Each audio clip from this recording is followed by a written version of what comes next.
Housing is a fundamental human need. Constructing that housing is often a complex undertaking that requires understanding, patience, skill, and foresight. Developing affordable housing can be challenging for sure, but the reward can truly change people's lives. And for that, it's totally worth it. Let us explore that journey with the folks doing this important work. This is Housing Development, a practitioner's view. In this episode, you'll learn about process and reporting best practices, assessing organizational capacity, and partnerships. Let's meet our panelists. Hi, my name is Lily Gray. I'm a director at National Development Council, which is a national nonprofit organization dedicated to increasing the flow of capital into low-income communities nationwide. My background is in affordable housing development with a strong focus in finance and policy work. I've worked in a wide variety of roles in the public and nonprofit sector, as well as the private sector. And in my current role, I assist government and nonprofit clients to further their community development objectives. My goal with my clients really is to increase their capacity to deliver meaningful results in their communities. And my passion lies in the belief that communities are stronger with affordable housing as a big part of the solution. In terms of my goals today, I think that HAI Group is doing phenomenal work of trying to build the skills of local housing practitioners to increase this great work in the communities, and I'm thrilled to be a part of it. I'm Jim Harbison. I'm the Executive Director of the Metropolitan Development Housing Agency in Nashville, Tennessee, where we're responsible for 13,700 families of low income and are very focused on developing our communities to build a better Nashville and provide everyone the opportunity to move on with their lives and fix and remediate concentrated poverty. I'm happy to be here today with you to discuss the possibilities for development across our country and look forward to our conversation. Hi, I'm Celia Denise Smoot. I'm Vice President at National Affordable Housing Trust, and I've been doing affordable housing and affordable housing finance in particular for about 20 years. I started my career early on as an attorney with the U.S. Department of Housing and Urban Development in the Philadelphia office. I'm focused on transactional work and even more specifically working on Hope 6 and mixed finance, public housing transactions, working with housing authorities in that region to close their redevelopment and recapitalization projects of public housing assets throughout. Excellent. Now, let's get underway. Hi, my name is Lily Gray. I'm a director at National Development Council, which is a national nonprofit organization dedicated to increasing the flow of capital into low-income communities nationwide. My background is in affordable housing development with a strong focus in finance and policy work. I've worked in a wide variety of roles in the public and nonprofit sector, as well as the private sector. And in my current role, I assist government and nonprofit clients to further their community development objectives. My goal with my clients really is to increase their capacity to deliver meaningful results in their communities. And my passion lies in the belief that communities are stronger with affordable housing as a big part of the solution. In terms of my goals today, I think that HAI Group is doing phenomenal work of trying to build the skills of local housing practitioners to increase this great work in the communities, and I'm thrilled to be a part of it. I'm Jim Harbison. I'm the Executive Director of the Metropolitan Development Housing Agency in Nashville, Tennessee, where we're responsible for 13,700 families of low income and are very focused on developing our communities to build a better Nashville and provide everyone the opportunity to move on with their lives and fix and remediate concentrated poverty. I'm happy to be here today with you to discuss the possibilities for development across our country and look forward to our conversation.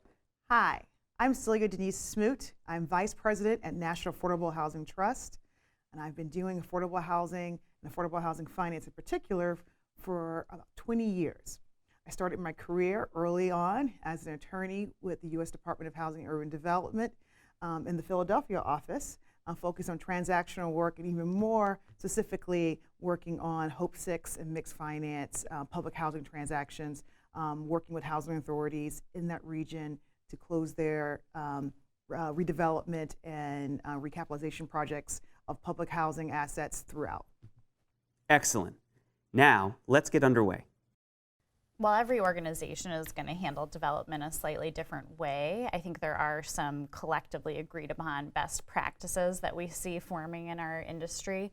I think one of those is really getting buy-in from your community and your organization, and that is at different levels. It really is your neighborhood, your city, your county, but it's also your residents, your staff, and equally important to your management team is all the way down your organization, feeling like they're invested in the strategy that you're pursuing.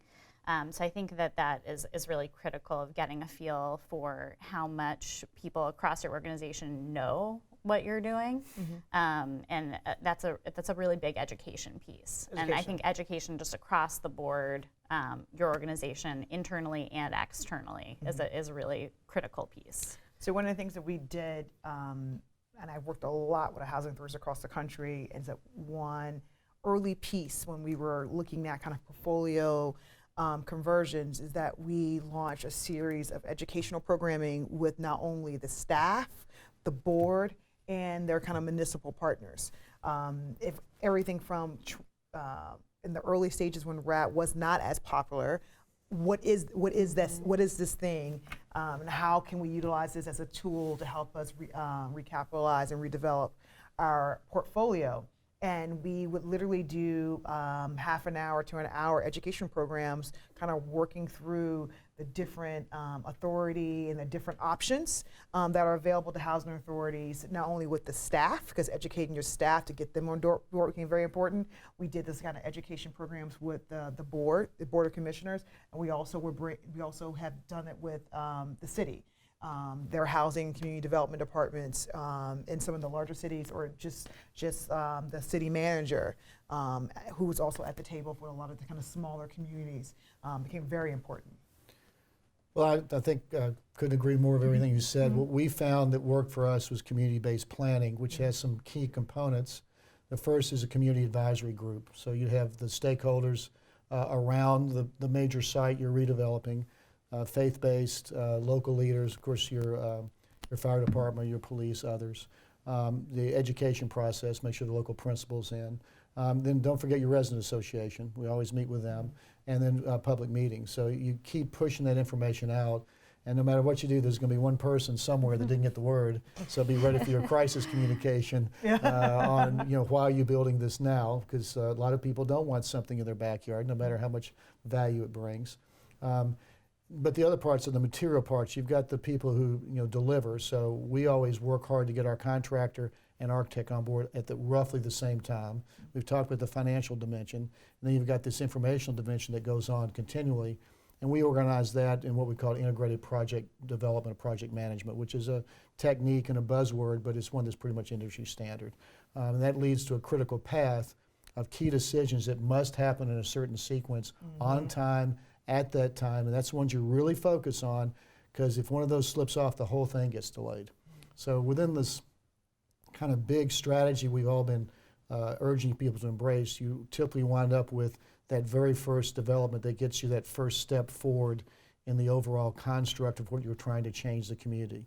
And that one's your first one's pretty much, I would say, one of your most important, because you stub your toe out the box, it takes a while to recover. So I would recommend everyone do their due diligence on these and work really hard on making sure you've got the pieces in place and that you educate, embrace the community, and do your technical work, either with yourself or your development partners to make it work. And it gets exciting. I mean, for us, we started out with a lot of skepticism, and now people are really looking forward to it. We started out with what we call this envision process. We had it before Secretary Carson did, but it originally was a lot of skepticism. Now it's not going fast enough, right? So it can work for you, but you've really got to put those pieces together to make sure the community's deeply involved and you've got the technical aspects of delivery managed well. Yeah, I mean, I think so much of what makes the development process a successful one is communication, and at what times you're communicating. And I think, in general, the more communication, the merrier. But there are certain stages of a project where it's very, very critical that communication is robust and that you have buy-in.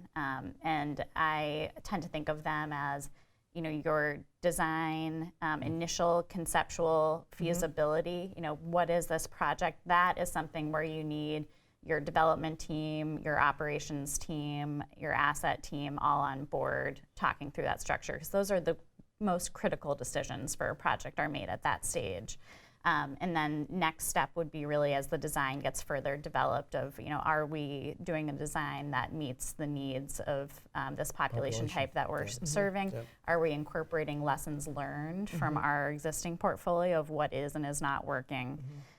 Next stage of checking in is really at probably construction loan close of this is about to go forward. Speak now or forever hold your peace. Notice proceeds coming. Yes. And then at construction completion, when you're about to have the handoff, is another critical time. And then this one often gets missed, but I think really is especially critical of usually about a year after the project is done, having a post-occupancy evaluation and walkthrough, and having a system in place for continuing to be able to learn from our buildings, and that can include should include walkthroughs with your architect and contractor, but should also include, I would say, pretty robust feedback from staff and residents, so that we can really incorporate these learnings into future developments.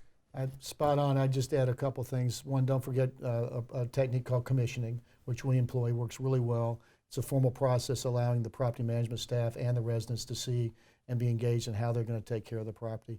And don't forget social media. Social media is a great tool.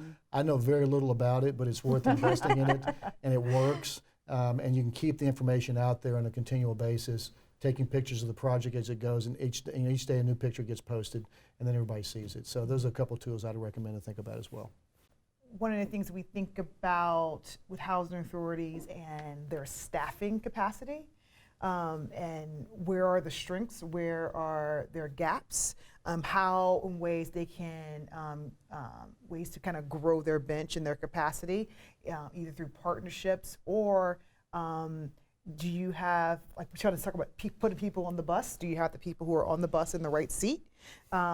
And what other type of training you can give the folks that can kind of expand their capacity so they can maybe be situated in a different role that is better suited for the housing authority and their skill set.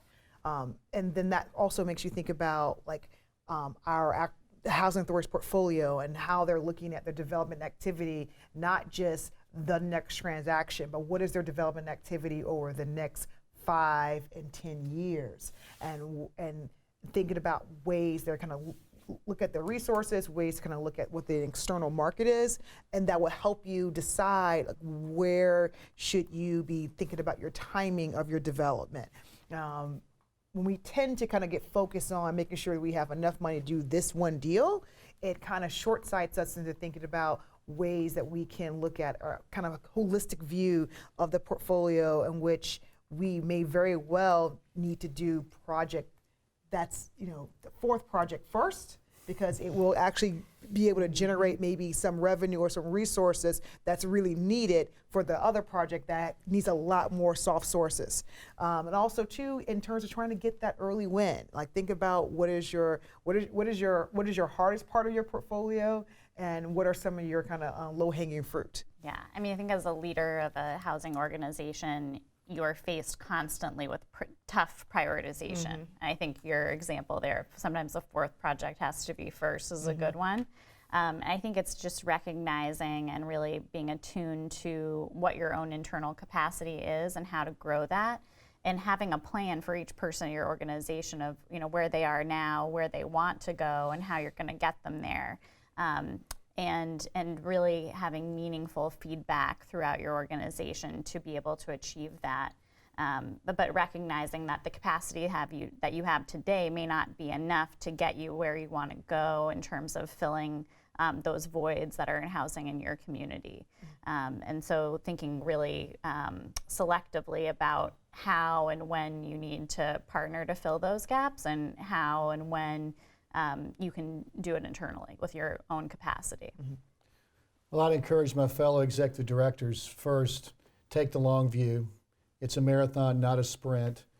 and don't let the daunting challenges of a long-term view discourage you from taking on the task. But then you've got to look at what those tools are and how you plug in the resources. And a lot of our housing authorities simply don't have the financial luxury to buy up a staff. Some of the big ones do, and we had some luxury items there that we grew our staff to handle the development. We already were developers, but grew it in those specific areas. But as you do it, don't be afraid to think, how does this contribute over a long period of time? Where will I be in 10 years? Will I be in 15 years? And does the first one get me there better than the other one I could pick? Because you may have some choices. I think those are the things I'd encourage most to think about how you bring in those resources. And they could be either hire someone or look at the consultants you can bring to the table. And I'm not sure how you feel about it. Consultants are a mixed approach, knowing both of you ladies are.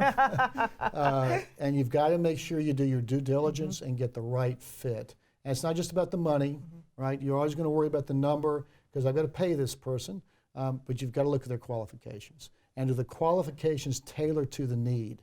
So, and a lot of that's going to fall bluntly on the shoulders of the executive director, the board chair, and the board initially. Then once the consultants are aboard and they're working for you, don't be afraid to work them, and they're going to be the ones that give you that advice. But I was wondering how you might look at, what consultants are required, what are some of the best assets that could be brought to the table, on the assumption that you're a housing authority that just doesn't have the latitude of finances to go buy a new staff to do it for you, which would be, that's what we'd all want, right? Yeah. Just give me a bag of gold and I'll go buy a bunch of staff and I'll pick the right ones and they're all mine.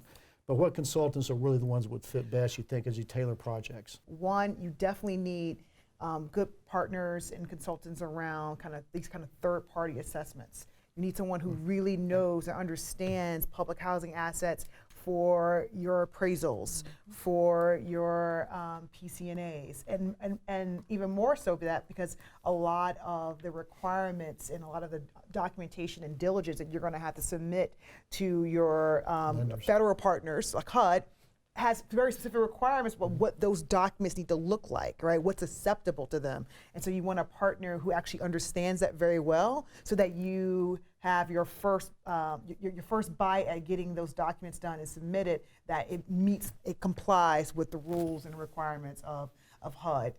And not just HUD, if you're looking at local housing tax credits, what are the rules of your housing finance agency and what they need those third-party reports to look like. That becomes very important. And a partner who actually understands that and will give you a credible, good product is very important. The other part of it, I would think, is kind of like your financial analysis and financial feasibility analysis. Someone who can work very closely with your property management and or asset management staff, who understands that it becomes a partnership. And as a consultant role, I always see myself as an extension of my client. And so I'm literally feeling I'm working right along the staff as a partner with them. And as we're accumulating information, we're testing and talking and to move forward all the kind of analyses that's important. And then a consultant that not only provides you with the analyses, but options. Someone who definitely is only not going to tell you, well, this is the only way to do something, because there's never only one way to do something. So someone who's willing to provide those several options so that you can weigh which direction you really need to go to, and being able to lay it out in a way that you can also take that information and have those conversations with your other partners, your local government or your board. What I look for really in any consultant that you're bringing to the table is that they're also going to take the time to educate you, and especially with the goal of increasing your capacity in-house. That is so critical and not something that is a baseline expectation. So I think that's important to clarify up front of, I don't just want you to do this thing, I want you to also teach me how to do it so I can be better at my job. And I think with bring on any consultant, a big part of your job is managing that consultant, and you really need to set the expectations up front of what it means, and that can be done in an RFQ and an RFP of what your organization is looking for. I think that you hit upon the key pieces of having a strong development consultant who's well-grounded in financial feasibility. That's a critical piece. and having someone who can help with the very diligent, time-sensitive reports, understanding of those reports and critical path items to keep the project on track. And I think that best practices in this of always check references, always check them, request them, check them, and start small. Start small. So maybe start with one project as a trial basis. But your goal really is to build a stable of consultants that you can use, because that's something I also have seen with a lot of my clients. The challenge is if you're overly reliant on one consultant and they retire or they have too much work going on, you're in a tough spot. So I think you have to look, as with many things, at diversifying the pool of people that you work with, even as you build those relationships. Well, I think for all our public housing agencies, you've got major strategic choices. We've sort of addressed them. You're either going to stay in public housing or not. If it's not, it's Section 18 or RAD conversion. So I think a lot of what we're talking about really relates to the RAD conversion aspect of this, which means you own the land. And in terms of RAD, I would recommend most people consider doing the conversion and then do the development. Trying to do them at the same time is a real problem. It's not a problem, it's achievable, but it makes it more challenging, especially if you haven't done a RAD conversion before and now you're doing a development too. Trying to throw those two together can be a real challenge. So I think most of what we're talking about is someone's gone through the process, they never got to control their assets, and they're looking at how to do development. And within that context, there's some big pieces of areas that I think we would agree are needed. You're going to need somebody to deal with finance. You're going to need somebody to deal with development. You need somebody to make sure you got your management model working pretty well. You're going to need someone if you have specific services. So we have a homeless project going on. We don't do homeless services, how you help with the mental health issues, all the other unique aspects of those populations. You've got to have somebody partner with you on the front end. And then one challenge we always don't address, how do you relocate your residents successfully? That has been huge for us. Having a relocation specialist. We made a commitment to the residents. We would not disadvantage them by issuing tenant protection vouchers and taking them off site. So we have this Rubik's Cube of taking a hit on our profit and loss statements by holding apartments open, so we move people from old to old, clearing an area to build new, and then moving the people on priority from the old ones back to new. Now, if you don't have somebody helping you with that strategy and how you communicate that, you can really get yourself in a bind. And I just offer one example of why the consultants and your due diligence is so important. We closed a really advantageous HUD insured loan. We had a great consultant whose fiduciary responsibility was to their company. And we found out later that, the fee they gave us was quite good in the front end. We found out later that loan was packaged with about 10 others in this very large company and placed in the secondary market, which is where you sell loans to Fannie or Freddie. And that's where they made all their money. And we never got a quote in that fee. And I used to be the guy that signed off these loans for the state when I worked at HUD, and it didn't click. So that's where a consultant, even if you have a deep staff, can be of huge advantage. And that one example would apply in every area, whether you've got someone in development, on your relocation, on your property management, any of this, that's the value. But understand what you're looking for in scope, detail what that scope is, and then nicely but ruthlessly check. Check, and don't be ashamed that you don't know what they're talking about. If they give an acronym and throw it out there, stop. What is that? Walk me through it.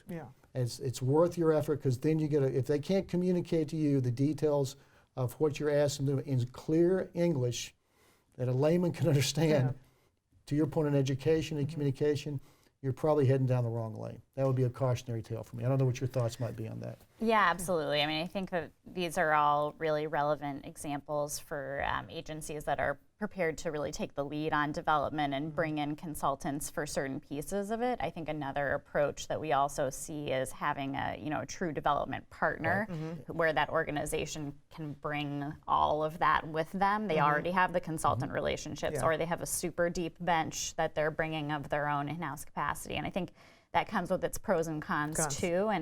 And something that I see as being very critical for a smaller housing authority, for example, would be to really lay out what it means to partner with a developer to execute on this vision. What are the key terms? What are they willing to agree to in terms of roles and responsibilities and the financial picture of that partnership? So some of the key decisions being what kind of ownership role do you want to take? What developer fee split are you comfortable with? What about ongoing cash flow? Who's going to be property managing the property and getting the property management fee? Who will be providing resident services? Who makes decisions when? All of these things are critical to lay out out front, and as well as bring to your board of, we're thinking about pursuing partnerships, development partnerships where we could partner with another entity.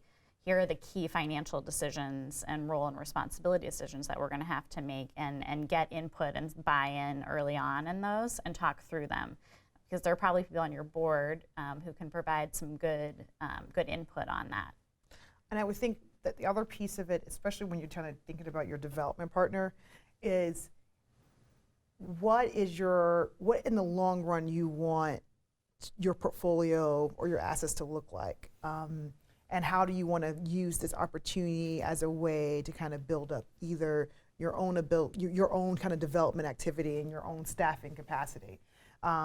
We've seen some of the best kind of relationships I've seen that have been very beneficial for housing authorities in the long run, especially the smaller ones who don't currently have that capacity, is that they use that developer partnership as a way to kind of like, okay, so you're going to be leading this particular role in the development activity, but I'm going to have 2 or 3 of my staff shadow some of your staff as this process goes on. So they are basically building their own capacity. So we will have a little bit of our own internal capacity. Being able to look at not only some of those early things, but developer fees, property management, asset management, ownership structure, but as well as what's happening on the very, very, very back end. There are ways that you can look at how you partner with your developer, and you can be in the ownership role, you can just have a ground lease. But in the end, as we said earlier, these assets are public assets, and the housing authority wants these assets to remain public assets. So even after all of the kind of initial tax credit compliance, that initial regulatory requirements, so you can actually utilize some of those tax credit equity resources, there is what happens when all of that is over. How does the ownership structure look at that point? How does the benefits of this particular asset look at this point? So much of our business in the earlier days of Hope 6 and mixed finance, I'm finding we didn't think about that. We were really trying to figure out ways to utilize resources to completely transform some of our, most vulnerable and most needed public housing assets. So now, a lot of those projects are 15 and 20 years later, and we're starting to now figure out that we didn't really think about, as an industry, what happens on that back end, and how do we make sure that these assets remain public assets and a benefit to the housing authority, who was the one who actually got those initial Hope 6 resources to invest in those properties.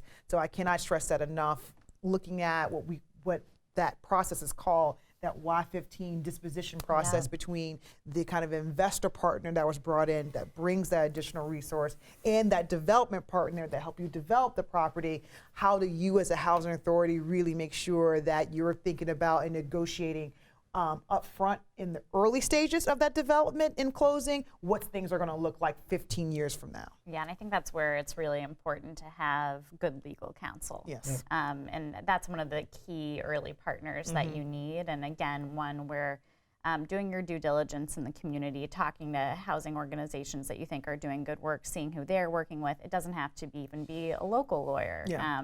So casting a wide net there can be helpful. And I think that, the year 15 buyout process is one where I'm sure we've all seen it go awry in very many ways. And it is something that can and should be anticipated up front. Absolutely. And that's something, again, where, good legal counsel, good financial consulting, and not just looking at year one, looking at a project throughout its life. Now, let's dive a little deeper with a question and answer discussion. All right, guys. I want to transition the conversation a little bit into some interaction with the audience here. We've got some questions already, and I remind the audience out there to submit questions using the GoToWebinar tool. You can use that tool if it's might have might have skinnied up on you a little bit. So if you expand it out and find the question box, you can send us your questions that way. We'll try to do our best to answer as many of them as possible. But Lily, I'd like to start with you. We have a question here. They're asking, can you elaborate a little bit on your stable of consultants? How many should you have and how many is too many? That's a great question. Can you guys hear me all right? We can, yes, go right ahead. Perfect.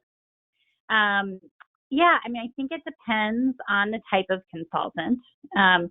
Personally, I don't think there is such a thing as too many. I think that the hard part here is finding qualified consultants who are a good fit with your organization from a values perspective, experience perspective. So I think that, from my perspective of working with a lot of different organizations, I haven't really seen very many that have had that problem of we just have too many qualified consultants. Mm-hmm. Usually it's the reverse where there aren't quite enough. So I think that it's really trying to build a diversity of folks in each of the key consultant pools. And some of those will be harder than others. But over time, the way that I've advised organizations to do this is as you run into developers that you think are doing good work, organizations that you think are doing good work, always ask around. Referrals are the best source. Good tip there. Thank you for that. Celia, I believe the next question would be in your wheelhouse. If you can unmute yourself, I think we can go with this. What type of educational training works best? Perhaps what you've seen, in-person, conference calls, e-learning type formats, and who specifically develops those trainings? Can you hear me? We can, yes, thank you. Okay, good. So I think it's a combination. I think that if you're trying to initially have staff be exposed to like the mechanics of kind of the housing finance that's relevant to your kind of development activity, I really would start with some of the kind of online training programs that really will help get that kind of baseline format, give you like that background on those trainings. And there are several organizations that provide that, and I'm sure that maybe we can have some conversations with HAI about that. Yeah, so I would start there.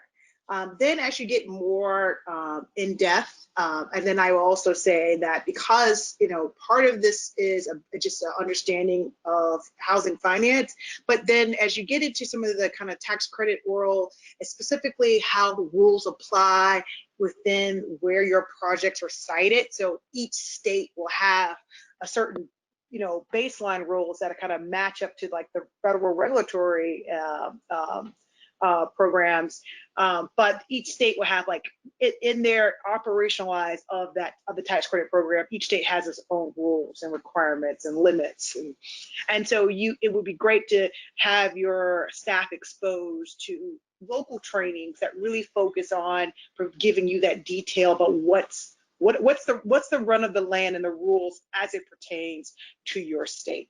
Yeah. And what typically happens every year, though, and which is something I would try to get all of the kind of like staff that was going to be involved in the development process to start attending meetings that most state housing finance agencies do just about once or twice a year in connection to the QAP, that's a qualified allocation plan.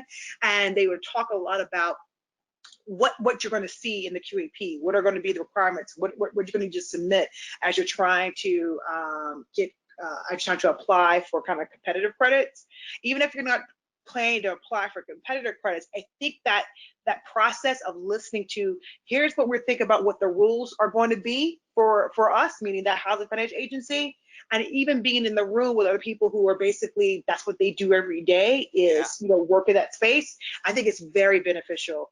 And also too, I would say that like most municipalities, a state will drive its policy priorities through funding mechanisms, and the QAP is one of them. So you'll find, like, for example, a state will give priorities two rad projects. South Carolina is one of them.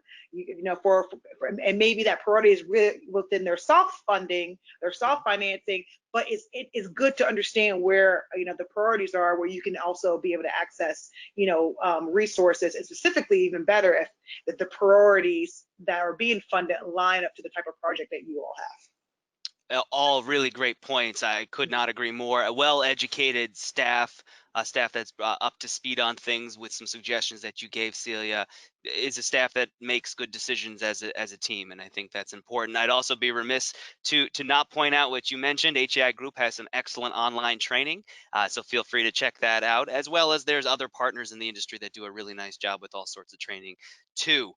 Jim, I want to bring you into the conversation here. We have a note that says, agreeing with you that communication is key. They're asking, have you embraced text messaging as a formal way of communicating with stakeholders? I think they were mentioning that because they noticed your interest in social media and how that's been successful for you. So I guess the question is text messaging.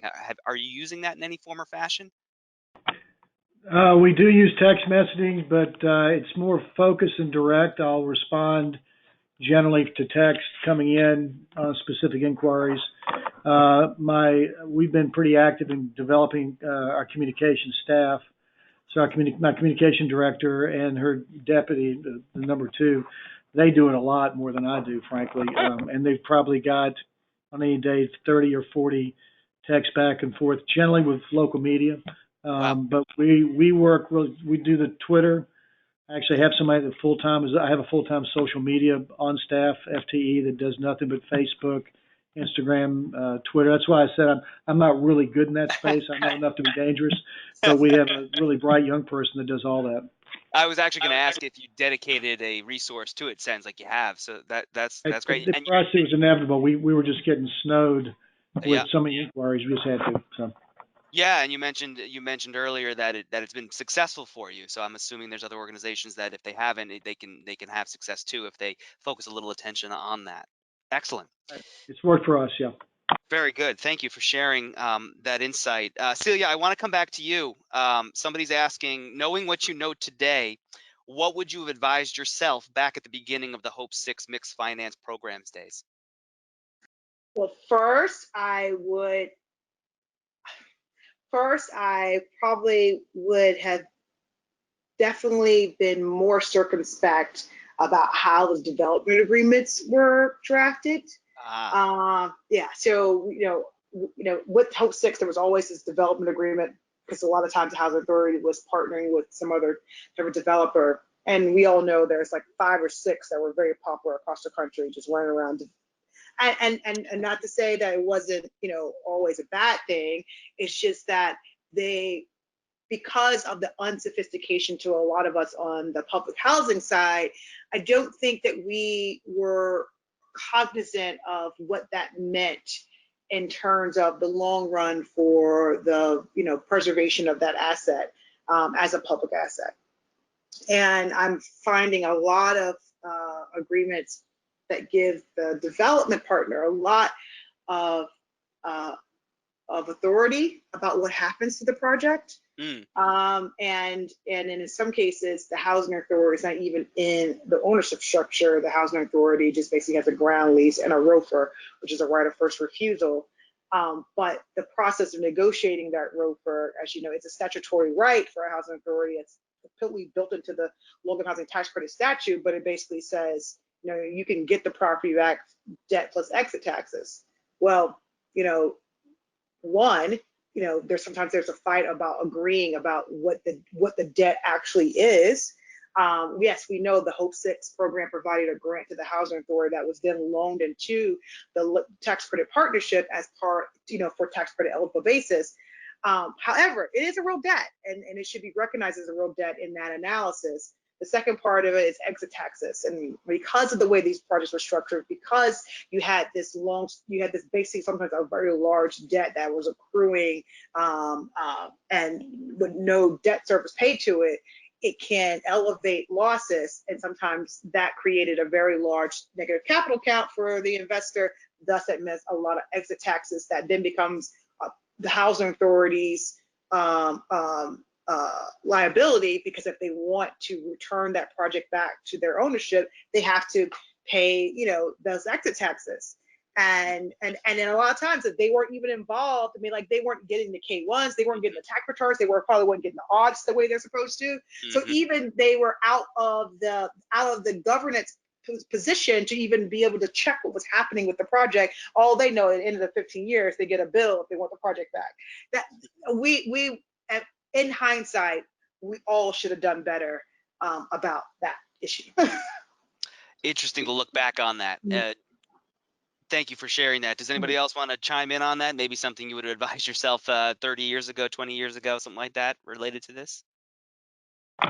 Well, I'll weigh in. I think all of us in any low-income housing tax credit deal, whether Hope 6, which obviously is a legacy program that no longer is out there, or ones we enter to now, you've got to think about how you unravel the limited partnership at the end of the partnership. And that's what I'd pay a lot of attention to on the front end. I think that's something we focus on a lot now, and we haven't had any problems with it because our Hope 6s now, we did 4 of them. 5 because one was split. As we bought out the limited partner, those that we had thought ahead and had provisions for it went very smoothly. Those that didn't went okay, but were sort of friction filled. So I think how do you wind up the deal at the end of the tax credit compliance period? Really good point there, Jim. Thank you. Jim, I'm going to stay on you real quickly. I have somebody, they wrote in parentheses, don't be mad at them, but they're currently doing a conversion and a development deal at the same time. What advice would you give them? So I'm not mad at them. And, on a now repositioning, but once RAD, part of RAD is to stabilize your property. So I probably should have qualified my comments that many properties, not all, but some properties have to be recapitalized just to bring them up to where you want them to be. Sure. So there's a measure in each of these that you may have some deferred capital needs that are pretty significant, and the RAD program gives you the latitude to get a good property up to a really good property or to an excellent property, which is where we all want to be. But if you're doing it simultaneously, you drink lots of coffee. You're going to need to keep the redevelopment aspect and the RAD closing associated but separate, which is going to be very difficult. And the best way to do that, if you can, I think, and I say this to cautionary tale because we didn't do any of that, I think the way to do it would be, unless you have an in-house staff that's able to do both, do one of them as much in-house as possible and one outsource to a development partner, ideally, or to a consultant. That'd be one technique I'd ask you to look at because you can handle one probably with your own staff. RAD conversion by itself is complicated, but we did ours in-house and it can be done. Development by itself is complicated, and you can do that in-house and by yourself if you choose to. But if you pick one or the other and then outsource the other, that might be a good model for you. If you're reliant on outsourcing both, I would try to separate my consultant advice and have each one have specific scopes that address those two tasks separately. Having the same do both, I think, can get a little messy. But I will just caveat all that. We did not do it, so my experience in this area is very thin. No, that's good. That's good information. That's an interesting approach, and that might help people out there. So thank you for that, Jim. Just a reminder before we wrap up the question and answer today, feel free to submit any last-minute questions using the GoToWebinar tool. You can use that question box that we alluded to earlier. Lily, I want to bring you back into the conversation here. What's the best way to collect feedback from staff and/or residents? Oh, I love this question. I'm very happy to hear that people are thinking about this and care about it. It's definitely a trend that I'm seeing in the industry of more attention to feedback in general.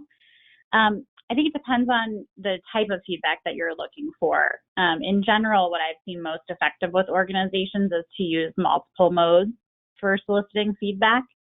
So in the example of, let's say, a post-occupancy evaluation where you're looking at a property 1 year in and want to get input from residents and staff, it would be probably doing like an easy survey tool that could hit several people, be something that could be done in the time of 10 to 20 minutes, but also supplementing that with one-on-one interviews, focus groups, guided walkthroughs, so a variety of tools. I think if you pick just one mechanism, you're not going to get probably enough of a sample size or get deep enough in terms of comments. So my recommendation usually is to combine multiple modes, but make sure that one of them is something that is easy and light touch and accessible, and then hopefully,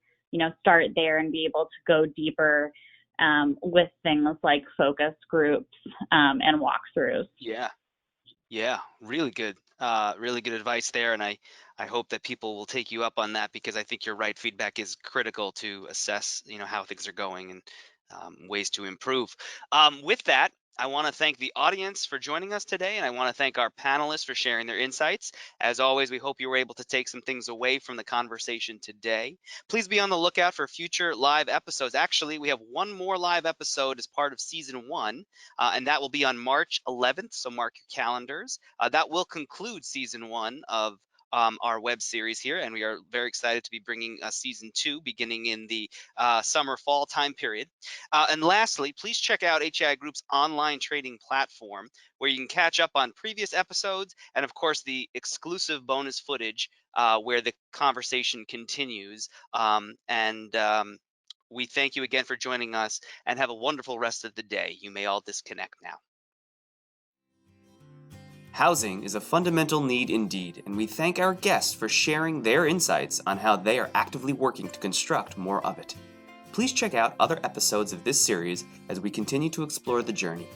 This has been Housing Development, a practitioner's view.